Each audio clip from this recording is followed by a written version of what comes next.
Today we're going to be taking a look at the playoff Air Jordan 12. This is a very iconic model and colorway that I think everybody should know about, and I'm excited to see these coming back to life. And if you didn't know by now, my name is DJ and this is the DNA Show. Hey! On this channel, I love to break down different sneakers, show collections, talk about the history, the styles, cuts, material, the nostalgia, and everything along those lines. And I especially love when I have chances like this to bring back the old school face boxes to give you guys comparisons against the new retros that we're getting in current time. So if you love learning about sneakers or growing your collection, this just might be the channel for you. So don't forget to subscribe. We're on the road to 1 million subscribers and you could be the next one to get us there. So with all that being said, let's go ahead and crack open this box. As you can see right here, you have your classic OG style Air Jordan box with the retro Jumpman vibes here with the branding on the top of the box, Jordan on the side with the red strip, and then you have quality inspired by the greatest player ever on the back end with the black strip.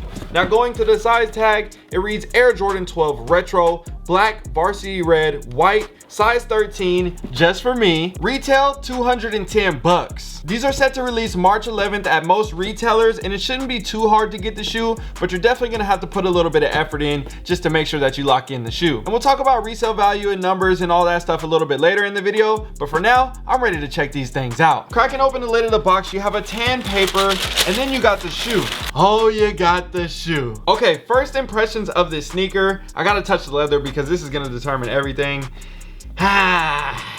They're all right. I'll explain a little bit more later in the video once we start breaking down the materials and why I say they're just all right compared to the OGs. But you know, like always, we got to talk about the history first. We originally saw Michael Jordan wearing the Air Jordan 12 back in the 96-97 era, and there were a bunch of iconic models like the Breads, also known as the Flu Games, the Cherries, the Taxis, and we can't forget the Playoffs. We call these the Playoff 12s because he wore these in the playoffs, but these were actually debuted in 1997 for All-Star Weekend. It's been 25 years since the Playoff 12 originally came out. That was in Cleveland when it happened, and All-Star Weekend was in Cleveland this year. But for some reason, the shoe was supposed to come out during that time, and it got pushed back, and now we're seeing the release on March 11th. So it made complete sense seeing a 25-year anniversary and then bringing this shoe back out, and I was so happy when I heard about it. And then like most of us, I was kind of sad when I found out about the pushback, but either way, we're still getting the shoe. And when it comes to the Playoff 12 in particular, we have definitely seen a couple retros in the past. We had the OG 1997 version, then we had the 2004 retro with the face box. We saw the 2012 version, which honestly I wasn't that big of a fan on just based off of the materials, and now we have the 2022 retro. Another couple shoes that we could mention when it comes to the playoff vibes, we had the low top playoff 12s, we had the Chinese New Year 12s, and then we had the Air Jordan Wings 12s. Those were very similar when it comes to color blocking, but they had different meanings and collaborations behind them. But when I see those other two shoes, I definitely think of the playoff 12s just based off of the color blocking alone. And like I said earlier in the video, the shoe that I'm going to be using in today's comparison is going to be the 2004 Air Jordan 12 Playoff. The reason why I'm using this is because it is very similar to the OG. I no longer have the OG in my collection, I just have this one, and they got the retro card. You know I love the retro card. So stick around to later in the video to see the side-by-side comparisons, but for now, let's go ahead and break down this shoe. Starting with the bottom of the foot, you have your white outsole with your black herringbone hits on the front and back end of the foot, the carbon fiber plate in the middle with the white stripes going across, a red 23, and a black Jumpman on the toe. Some people may or may not remember, but on the previous retro they did a red Jumpman, so it's definitely nice to see them go back with their old school style with the black Jumpman instead. Now going to the midsole, you have a white 5-line material here around the front end and a black here on the back. You got your classic gray Jumpman tab right here, and then your white mud guard that wraps around the front end of the toe, and the same hit on the center of the inside of the foot. Now when it comes to the black leather on the upper, honestly it's pretty stiff, and it definitely doesn't compare to the OG or the 2004 retro. As you can see with these two side by side, you can definitely tell there's a difference when it comes to the overall finish on the leather, and hopefully you can see the difference when it comes to the softness of the leather and the thickness of the leather. And one of the reasons why I'm bringing this up is Jordan Brand has definitely taken a conscious effort of trying to recreate the OG style on the newer models and give us that OG vibe. So don't get me wrong, it's hard to mess up a Jordan 12, but one thing that I definitely have noticed when it comes to Jordan 12s on the newer retros, they're a lot more slim still compared to the older ones back in the day. But I think for the naked eye, most people aren't going to realize the differences between the two, and it's more of a sneakerhead type thing, but that's what we're here for, right? That's what we specialize in. Now when you look at the tongue of the shoe, you have a leather tongue with the 2 spelled out and the 3 just below that. You got your black rope laces and your red Jumpman embroidered here at the top end of the tongue. All black sock liner, black insole with the red Jumpman on the inside as well. Going to the heel of the shoe, you have Jordan here, and then quality inspired by the greatest player ever. You have a red square patch at the top end on the pull tab and a red 23 on the back end. So now when it comes to comparing these two shoes side by side, you can definitely say, obviously, yes, color blocking, everything like that, very, very similar. But when it comes to the quality and shape of the shoe, and this being very similar to the OG, I feel like they're slightly off just based off of the boxiness and the roundness of the toe at the top end, the sleekness around the front end of the foot and how narrow it is, and the white leather patch that you see wrapping around the mudguard area on the top end, and the thickness of the leather as well. Another thing to note that I didn't mention earlier, the eyelets on the top end right here, they kind of got that silver bronzy kind of vibe to it. The OG Playoff 12 had the metal on there, but at the end of the day, I don't think that many people really care about that, but that is a small little difference as well. Another thing to look at when it comes to the 2004 version, as you can see right here where it says Jumpman on the side with the plastic piece, it is starting to yellow, it's starting to crack, and this is something that typically happens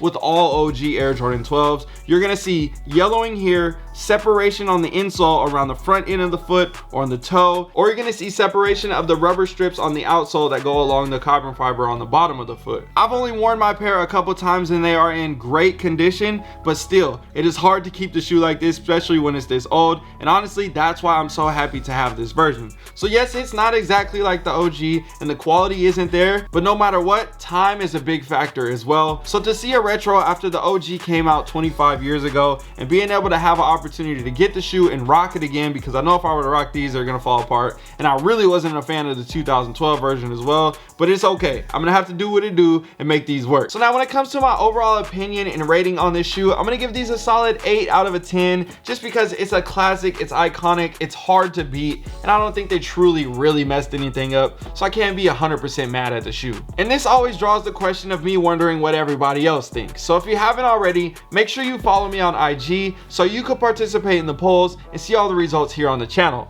Basically, I asked the people the simple question: what do you think about the shoe? Is it fire or is it trash? This is what they said. 85% of the people chose fire and 15% of the people chose trash. I'm confused by that 15%, you know? I don't know. Maybe it's because everybody's hyping up Air Jordan 1s and they're not willing to like other retros and all these other factors, but it's just so classic. I mean, I was thinking like maybe 95.5. I don't know, maybe I'm tripping. Let me know what you guys think. Now, when it comes to the resale value and the rarity of the sneaker, these shoes are currently hovering just over $300 in a size 13. It might vary based on your size, but I would say the shoe's roughly worth somewhere around 300 bucks, and that definitely makes sense. I could see it potentially dropping a little bit once the shoe comes out. Retail's $210, people might sell it for $275, something like that. Later down the line, the shoe's worth $350, 400 bucks. We shall see what happens in the future.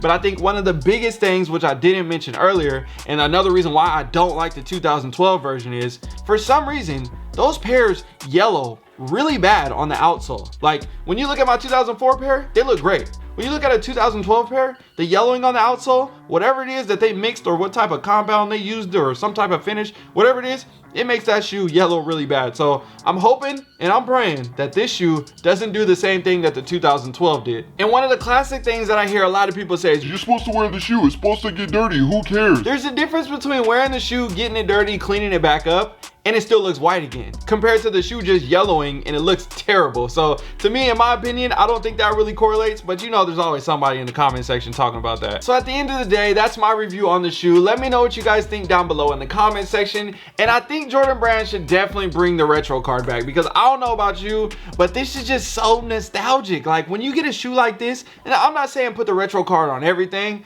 but if we could get the retro card on this, that would be kind of fire. I know they're trying to reimagine the OG style and all those different lingo words that they're using right now, but the retro card, bro, bring it back. So I think that's gonna do it. We just hit 200K subscribers, and you know what the next milestone is: 1 million. We skipping everything else. We're going straight to 1 million. I'll see you guys at the top. All right, you guys, I'm out. Yo, if you enjoyed this video and want to grow your collection or make extra money on the side, I built a VIP mastermind that will teach you everything that I've learned about growing my sneaker collection over the past 15 years. This will also give you access to the DNA fam in my VIP community, where we talk about investing outside of sneakers. And don't worry, If you don't plan on joining the VIP community, it's okay. I also set up a private DNA fam community that gives you access to all the behind the scenes looks from the studio and multiple chances to win free sneakers and gear from weekly and monthly challenges. So all you need to do is click on the link down below in the description or the first link pinned in the comment section. That will get you set up and into the community. I'm excited to see you guys on the inside. If you made it to the end of this video, drop a comment down below and tell Jordan Brand to bring back the retro card. All right, you guys. And that's a wrap. Cut. Good job, team. Way to go. Way to go. Ah, yeah. Lunch on me. Good thing I'm paying for myself because there's nobody here to help me.